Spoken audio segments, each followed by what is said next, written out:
Samsung Data Privacy.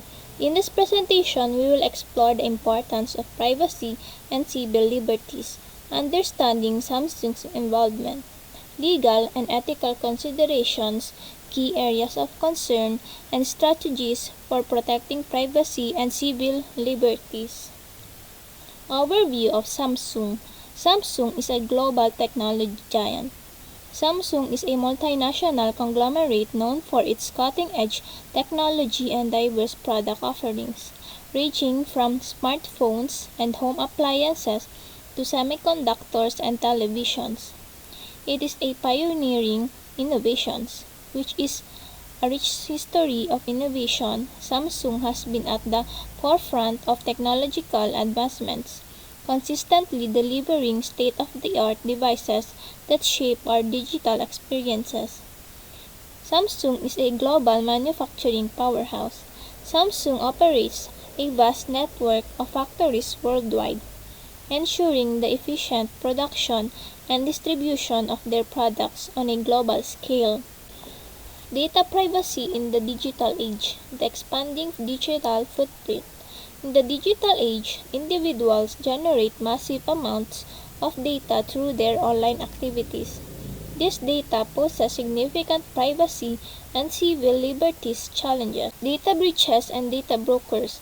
Data breaches and the activities of data brokers have intensified concerns about privacy, emphasizing the need for robust safeguards and regulations.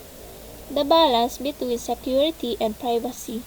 Governments and organizations face the delicate task of balancing the necessity for security measures with the protection of individual privacy rights. Civil rights, basic rights guaranteed to individuals by the Constitution, such as freedom of speech, religion, and due process of law. Civil liberties, personal freedoms that protect individuals from arbitrary government actions and interference, such as privacy and free speech.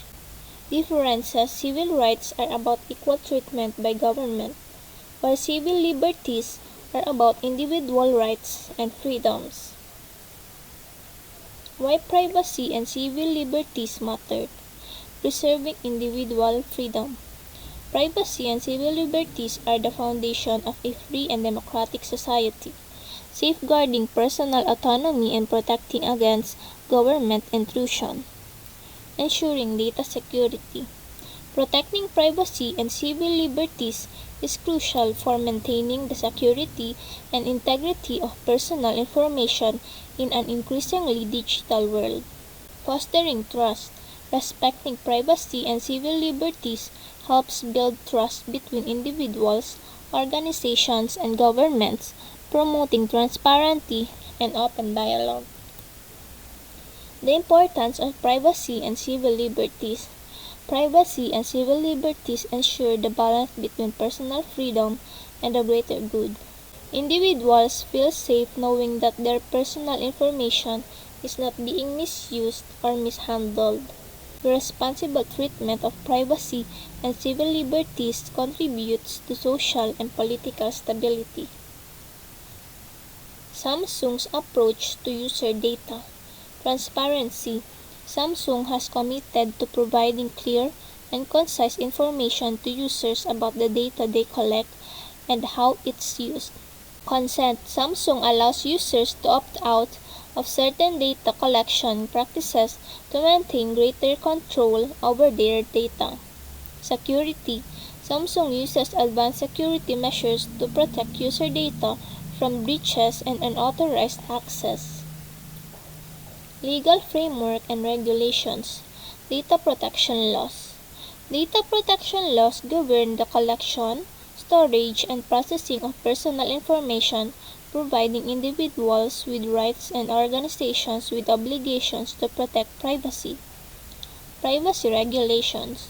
Privacy regulations strike a balance between protecting personal information and enabling organizations to utilize data responsibly and ethically. International standards and agreements. International standards and agreements aim to harmonize privacy rules across borders and enhance cooperation to address global privacy challenges. Case study: Privacy issues faced by Samsung. Data collection controversies. Samsung has faced scrutiny over its data collection practices, raising concerns about the extent of information gathered from its devices and potential privacy implications. Breach incidents. Several high-profile breach incidents have affected Samsung, exposing customer data and underscoring the importance of cybersecurity measures and proactive risk management. Transparency and user control. Ensuring transparency and empowering users with control over their personal data remain key priorities for Samsung as it navigates evolving privacy landscapes. Data breaches. Poor security measures can lead to data breaches, exposing sensitive user information and compromising privacy. Surveillance practices. Samsung smart devices, including TVs, may collect audio and video recordings, raising concern about excessive surveillance. User consent and control. Questions arise regarding the adequacy of user consent processes and the level of control individuals have over their personal data. Violations of privacy and civil liberties. Location tracking. Samsung devices have been criticized for excessive and unauthorized collection of GPS data, raising privacy concerns. Personal data sharing. There have been instances where Samsung shared user data with third parties without explicit consent, breaching privacy expectations. Biometric information vulnerability. Concerns have been raised about the security of biometric data, such as fingerprints stored on Samsung devices. Protecting privacy. User transparency and consent. Organizations should prioritize transparent data practices, empowering users to make informed decisions about their personal information through clear and accessible consent mechanisms. Data minimization and security. Implementing stringent data minimization measures and robust security protocols can minimize privacy risks and enhance the protection of personal information. Privacy by design. Adopting privacy by design principles ensures that privacy considerations are integrated into the development and deployment of products and services from the outset. Legal and ethical considerations. Privacy laws and regulations. Existing legal frameworks aim to protect privacy and civil liberties, but they may not adequately address the challenges posed by advancing technology.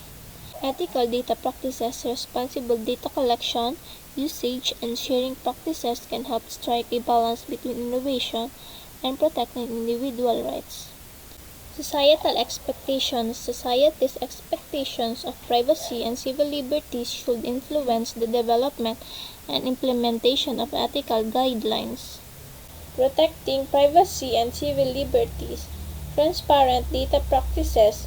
Companies need to clearly communicate data collection practices, provide granular consent options, and allow users to easily access and modify their data. Robust security measures. Implement cutting-edge security protocols to safeguard user data and protect against unauthorized access or data breaches. Educating users. Promote digital literacy and empower individuals to understand privacy risk, make informed choices, and exercise control over their personal information. Balancing technology and privacy. Technology growth. As technology continues to grow, balancing privacy and civil liberties in the digital age will be increasingly important. User responsibility. Users also have a responsibility to understand the implications of their data exposure and take active measures to protect their privacy online. Final thoughts.